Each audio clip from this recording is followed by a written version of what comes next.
हे राधे। ओम नमो भगवते वासुदेवाय नमः।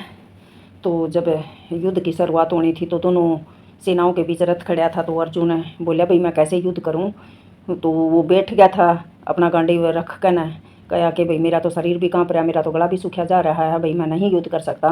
तो श्री कृष्ण ने कहा कि हे प्रथा पुत्र, इस हीन नपुंसकता को प्राप्त मत हो, तुम्हें यह शोभा नहीं देती।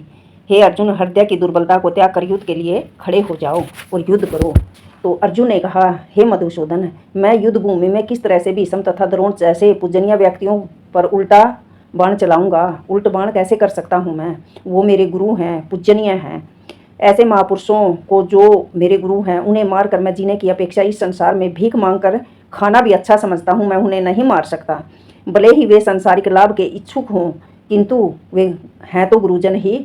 यदि उनका वध होता है तो हमारे लिए हरेक संसारिक भोग वस्तु उनके रक्त से सनी होगी।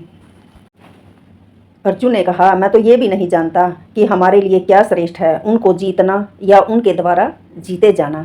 यदि हम धृतराष्ट्र के पुत्रों का वध कर देते हैं तो हमें जीवित रहने की आवश्यकता नहीं, फिर भी वे युद्ध भूमि में हमारे समक्ष खड़े हैं। अर्जुन ने कहा, हे श्री कृष्ण, अब मैं अपनी दुर्बलता के कारण अपना कर्तव्य भूल गया हूँ और सारा दरिया खो चुका हूँ। ऐसी अवस्था में मैं अब आपसे पूछ रहा हूँ, जो मेरे लिए अच्छा हो वो आप मुझे बताइए। मैं आपका शिष्य हूँ और आपका शरणागत भी हूँ, कृपा करके आप मुझे उपदेश दीजिए। अर्जुन ने कहा, हे श्री कृष्ण, मुझे तो कोई ऐसा साधन भी नहीं दिखाई दे रहा जो मेरी इंद्रियों को सुखाने वाले इस शोक को दूर कर सके। स्वर्ग पर देवताओं के अधिपत्य की तरह इस धन धान्य संपन्न सारी पृथ्वी पर निष्कंटक राज्य प्राप्त करके भी मैं इस शोक को दूर नहीं कर सकूंगा कि मैं अपने गुरु, अपने पिता, मैं अपने सगे संबंधियों को मार कर तो मैं कैसे राज्य करूंगा। मुझे तो कुछ भी समझ नहीं आ रही। तो संजय धृतराष्ट्र को बता रहे हैं। संजय ने कहा, इस प्रकार कहने के बाद शत्रुओं का दमन करने वाला अर्जुन कृष्ण से बोला, हे गोविंद, अब मैं युद्ध करूंगा, और चुप हो गया।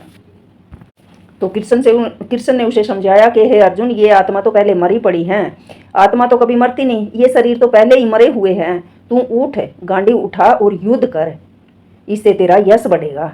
आत्मा तो अमर है, ये कभी मरती नहीं। ये शरीर है, ये तो पता नहीं कितनी बार मर चुका है और कितनी बार जन्म ले चुका है। उठो, गांडी उठाओ और युद्ध करो। तो संजय जी बता रहे हैं कि अर्जुन ने कहा कि कृष्ण के इस प्रकार कहने से के बाद शत्रुओं का दमन करने के लिए अर्जुन कृष्ण से बोला, हे गोविंद, अब मैं युद्ध करूंगा, और चुप हो गया। संजय बता रहे हैं धृतराष्ट्र को कि हे भरतवंशी, हे धृतराष्ट्र, उस समय दोनों सेनाओं के मध्य शोकमगन अर्जुन से कृष्ण ने मानो हंसते हुए ये शब्द कहे। श्री कृष्ण भगवान ने कहा, तुम पंडित पूर्ण वचन कहते हुए उनके लिए शोक कर रहे हो जो शोक करने योग्य नहीं है। जो विद्वान होते हैं वो न तो जीवित के लिए और न मृत के लिए शोक करते हैं। हे अर्जुन, ऐसा कभी नहीं हुआ कि मैं ना रहा हूँ ओ या तुम न रहे हो, अथवा ये समस्त राजा न रहे हों, और न ऐसा है भविष्य में हम लोग नहीं रहेंगे। संजय ने कहा, हे धृतराष्ट्र, कृष्ण जी ऐसा कह रहे हैं कि कभी भी ऐसा नहीं हुआ कि हमेशा हम रहेंगे, तुम रहोगे, या ये राजा रहेंगे, भविष्य में हम लोग नहीं रहेंगे। जन्म हुआ तो मृत्यु निश्चय है। जिस प्रकार वर्तमान शरीर में बाल्यावस्था से तरुणावस्था में और फिर वृद्धावस्था में निरंतर अक्सर होता रहता है, उसी प्रकार मृत्यु होने पर आत्मा दूसरे शरीर में चली जाती है। धीर व्यक्ति ऐसे परिवर्तन से मोह को प्राप्त नहीं होते। ओम नमो भगवते वासुदेवाय नमः। राधे राधे। जो आया है उसको जाना ही होगा। जन्म है तो मृत्यु निश्चित है। उठो, गांडी उठाओ और युद्ध करो और यश को प्राप्त करो। राधे राधे।